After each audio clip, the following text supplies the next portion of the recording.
Doutor Antônio Nechar Júnior é cardiologista, médico que participa com a gente já desde o ano de 89. Terminamos 89 e começamos 90, trazendo a informação e a utilidade pública em cardiologia com o doutor Nechar. Boas-vindas ao programa, um bom ano para todos nós, né, doutor Nechar? É isso aí, né, Mafalda? É sempre um prazer estar aqui novamente com você. Prazer é todo nosso. Vamos continuar falando de cardiologia. Pois não. Eu tenho uma pergunta para você, doutor Nechar. O que é arritmia cardíaca? Mafalda, a arritmia cardíaca constitui todo aquele batimento cardíaco que ocorre fora do tempo normal do intervalo entre os batimentos. Quer dizer, existe uma sequência de automatismo dentro do coração, né? Isso depende da atividade física, da condição orgânica na hora, né? E as arritmias são são batimentos cardíacos que ocorrem fora do tempo esperado. E isto pode, dependendo da quantidade e do tipo dessas arritmias, isso pode trazer problemas para o funcionamento adequado do coração. Certo. Essa arritmia seria a falta de velocidade? Seria mais ou menos isso? Traduzindo assim, leigamente falando? Ou o número de batimentos cardíacos que não estão normais? Que não estão normais. Eles podem ocorrer precocemente, antes do tempo, ou depois do tempo. Aceleradamente. Certo. Ou eles podem, vamos dizer, se acoplar, os batimentos acoplados podem desencadear uma taquicardia, uma taquiarritmia, que a gente chama, ou uma bradiarritmia, quer dizer, batimentos lentos, sequentes, né? Como é que a gente sabe que uma pessoa... Como é que eu sei que eu tenho uma arritmia, por exemplo? Como é que eu posso saber? Bom, isso varia muito de paciente para paciente. Muitas arritmias são totalmente assintomáticas. A pessoa não sente que tem e muitas das vezes ela possui arritmias que são perigosas, potencialmente malignas. Outras vezes os pacientes possuem poucas arritmias e são muito sintomáticos. Isso é individual, cada pessoa tem um senso individual disso, né? A gente costuma ver muitas pessoas que não têm sintomas absolutamente, e quando você faz uma investigação mais detalhada, com uma gravação de 24 horas, você detecta arritmias graves em momentos importantes da vida da pessoa, do dia da pessoa. A pessoa acordada, trabalhando e tendo arritmias graves sem sentir absolutamente nada. Como se fosse uma pessoa sã. Como se fosse uma pessoa sã. E de outro modo, você pode ter pessoas que sentem palpitações, sudorese e sintomas mais diversos e você vai ver, você faz a análise, as arritmias são benignas que estão ocorrendo. Ou nem estão ocorrendo arritmias. Então, e a arritmia, ela pode acontecer, por exemplo, na criança também? Pode. Pode? Pode. Existem muitas arritmias que são até normais na infância, né? E existem tipos de arritmias que incidem mais na infância e tipos de arritmias que incidem mais no adulto, né? Então isso tudo precisa ser muito bem estudado, isso tudo precisa ser muito bem qualificado, né? Para se introduzir uma terapêutica, um tratamento ou não, dependendo do caso. E qual é o parâmetro ou qual seria o exame, o que mede realmente que vai dar a certeza que uma pessoa tem arritmia cardíaca?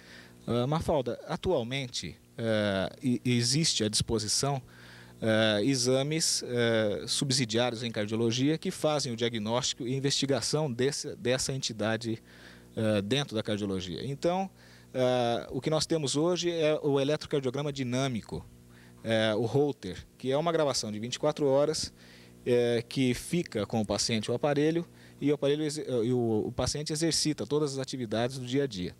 Então, este exame é o exame fundamental para estudar e tratar as arritmias. Sem a gravação de 24 horas, no mínimo, você não dá para você fazer diagnóstico e nem tratar, e nem comparar o efeito do medicamento que você está dando para o paciente. Então, a cardiologia moderna exige, quer dizer, este método gráfico para orientar o cardiologista no tratamento das arritmias, que são importantes e muitas vezes perigosas. Podemos, no nosso próximo encontro, você volta ao programa e a gente poderá mostrar, inclusive de perto, este Holter, este aparelho e como ele funciona, como ele é colocado? Sem dúvida. Podemos? Eu trago para você e a gente conversa sobre isso. E eu também até gostaria de oportunamente, se você nos permitir, de estarmos junto na sua clínica ou até junto com um paciente, colocando e acompanhar, inclusive, até algumas das atividades de algum paciente, mostrar como é que a vida continua normal naquelas 24 horas enquanto ele está com o Holter. Seria possível isso? Sem dúvida, Mafalda. A hora que você quiser, a gente monta isso. Combinado, e fica então. mais elucidativo, né? Isso, vamos mostrar de perto. Próximo encontro a gente já mostra o aparelho. Tá ok. Depois vamos mostrar como é que ele funciona no corpo. Tá ótimo. Tá bom? Combinado. Obrigada, hein? Nada, obrigado você. Boa tarde. E eu quero continuar realmente agradecendo a participação do médico Dr. Antônio Nechar Júnior, que participa conosco no programa, e oferecer para ele vai levar para casa e vai conhecer de perto o macarrão yakisoba. O macarrão yakisoba é aquele macarrão miojo da Nissin, é o miojo da Nissin e que é preparado instantaneamente e que em 2 minutinhos você tem aí o teu macarrão prontinho. Qualquer um prepara rapidinho, rapidinho, rapidinho.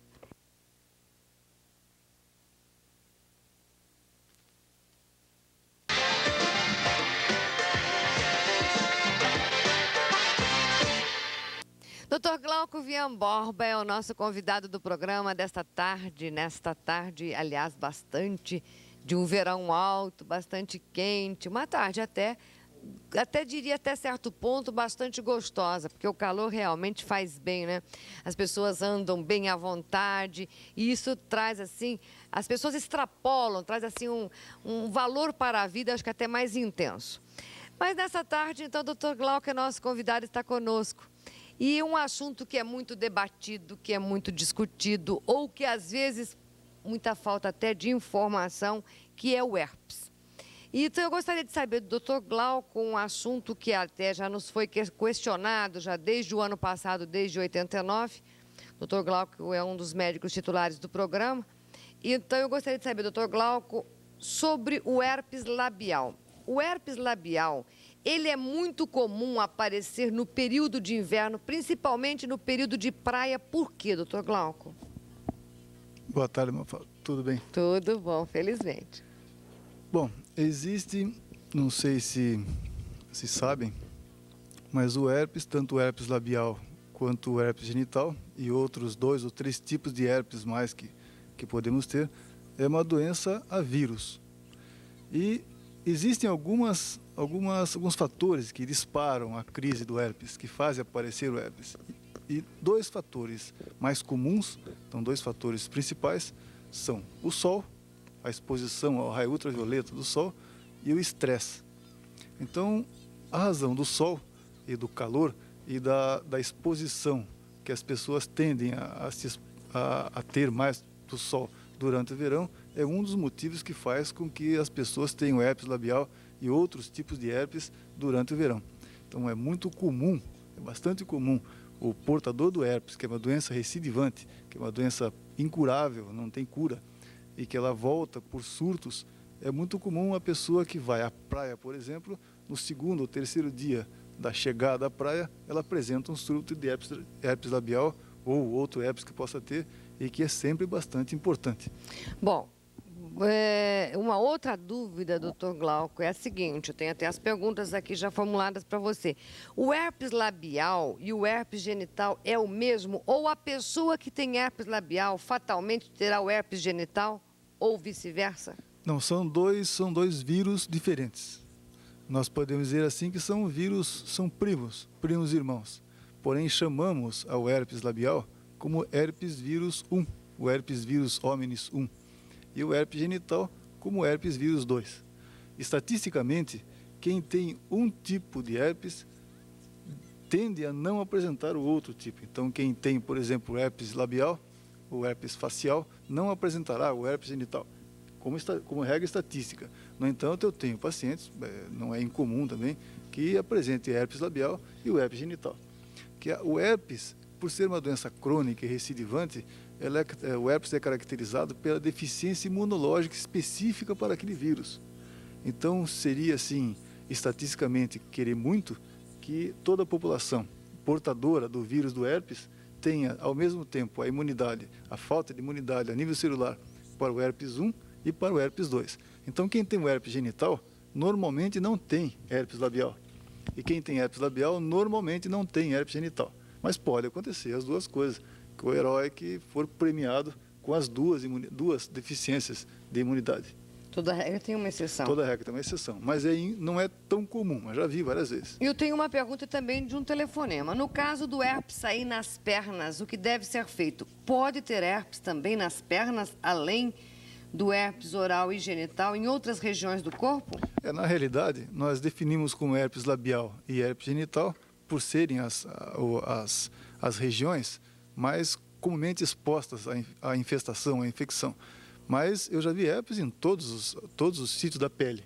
Então, já vi herpes na perna, já vi herpes no dorso, já vi herpes no pescoço, no couro cabeludo, e tem herpes ocular, tem herpes no meio da bochecha, e não poucos casos, e principalmente de mulheres, que apresentam herpes no meio das nádegas. Então, no meio de uma nádega, no meio de um glúteo, apresenta uma zona com herpes, e é uma coisa bastante característica também. Então, não é incomum, pode aparecer também em outras áreas do tegumento cutâneo todo. Quando acontece de aparecer o herpes, o que se deve fazer? Bom, uma das coisas assim, primeiras a tomar cuidado com o herpes é porque ele forma aquelas bolhazinhas que no primeiro ou nas 30 primeiras horas, pelo menos, ele vai descascar. Ele cai aquela bolhazinha, aquela capazinha e descasca e fica em carne viva. Então, aqui ele fica exposto. E é uma porta de infecção. Então, aquela área erosada, aquela área machucada pelo descascamento daquela bolha, é uma porta de entrada muito fácil para germes outros tipos de bactéria que não forçosamente vírus. Então faz uma infecção secundária naquela lesão. Então é muito comum o paciente vir ao consultório, além da lesão do herpes, ele apresenta na ferida do herpes uma infecção secundária, uma infecção por outro germe qualquer que é levado à ferida, principalmente pela mão contaminada. Então a medida primeira a ser tomada quando aparece a erupção do herpes, além do uso do medicamento apropriado, que abrevia a crise do herpes, é a asepsia local, que não, sem exageros, simplesmente água e sabão, 1 ou 2 vezes por dia, e cuidar com a limpeza e asepsia das mãos para que não leve a ferida, ou genital, ou labial, ou seja onde for, uma infecção secundária que não se sabe o porquê, eu também não tenho a mínima ideia porquê, é de difícil controle. Então, na realidade, só a lesão do herpes, a crise do herpes, na realidade, ela é curta. Ela vai ter, assim, no máximo 7 dias entre o aparecimento da bolha, o descascamento, a criação da crosta e some e nem fica a cicatriz. Quando acontece uma infecção secundária, essa infecção se alastra, ela se arrasta por muito tempo, acarretando um problema estético feio, porque o herpes também é muito frequente em moças, muito frequente. E para as mulheres, infelizmente, uma das causas que disparam a crise do herpes é exatamente a menstruação. Eu quero te fazer só mais uma pergunta, porque o nosso tempo já esgotou e nós vamos continuar esse assunto no nosso próximo encontro. Uma pessoa que esteja com o herpes, que já arrebentou as bexiguinhas no lábio, já está a feridinha ali pronta e talvez até mais avolumado, tem um contato labial com outra pessoa, namorado, marido, não importa. O beijo, por exemplo, ele poderá contaminar outra pessoa com este herpes que ele é portador? Olha, Mafalda, é muito pior.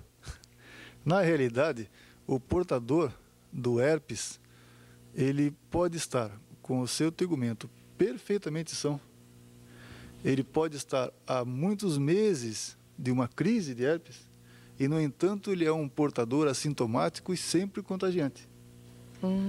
Então, óbvio que aquele portador que tem herpes e que não está na vigência de uma crise, troque um beijo com um parceiro, um beijo sensual ou não, ou um beijo de amizade, evidentemente que este é um contaminante em menor intensidade do que aquele que tem o início, ou no meio, ou no fim da crise. Mas, na realidade, aceitamos plenamente que o portador do herpes, mesmo assintomático, mesmo que ele tenha crises muito afastadas uma da outra, de 6 em 6 meses, 10 em 10 meses. Esse portador assintomático é um veiculador. A sorte da população em geral, e veja bem, a incidência de herpes é imensa, é imensa. Para você ter uma ideia, nos Estados Unidos, que faz estatística a respeito, 20% da população, no mínimo, é portadora de herpes genital. São 40 milhões de pessoas, no mínimo. É muita gente, genital. E herpes labial, muito mais ainda. A sorte é que existe um ditado em medicina que diz assim, um adágio médico, que só tem herpes quem pode, não quem quer. Porque a pessoa, para ter o herpes, para ser portador, ele tem que ser deficiente imunológico específico a nível celular para aquele vírus. Então, nem sempre... Senão seria uma desgraça, né? A população do mundo inteiro estaria com herpes, sem dúvida nenhuma. Correto. Voltaremos a falar sobre herpes no nosso próximo encontro, dando continuidade a este assunto. Pode ser, doutor Glauco? Pode ser, eu agradeço a oportunidade e boa tarde a todos. Um bom ano para você. Aliás, doutor Glauco está assim, uma atividade muito intensa já. Começou o ano a 1000 por hora, né? Fazendo pós-graduação, atividade na universidade, atividade no Instituto do Câncer, no próprio laboratório de patologia. Quer dizer, muita atividade. Não é desgastante, não? É bastante desgastante. Espero que compense. Doutor Glauco, você vai levar para casa um pacote de macarrão yakisoba. Yakisoba é aquele macarrão que você, homem, prepara sozinho, não precisa de ninguém, da ajuda de ninguém. Os seus filhos preparam sozinho, porque é colocar no fogo 2 minutinhos apenas e ele está prontinho. E são vários sabores a escolher. Em todo o território nacional encontra-se o macarrão yakisoba, que é o macarrão da miojo, é o macarrão da Nissin.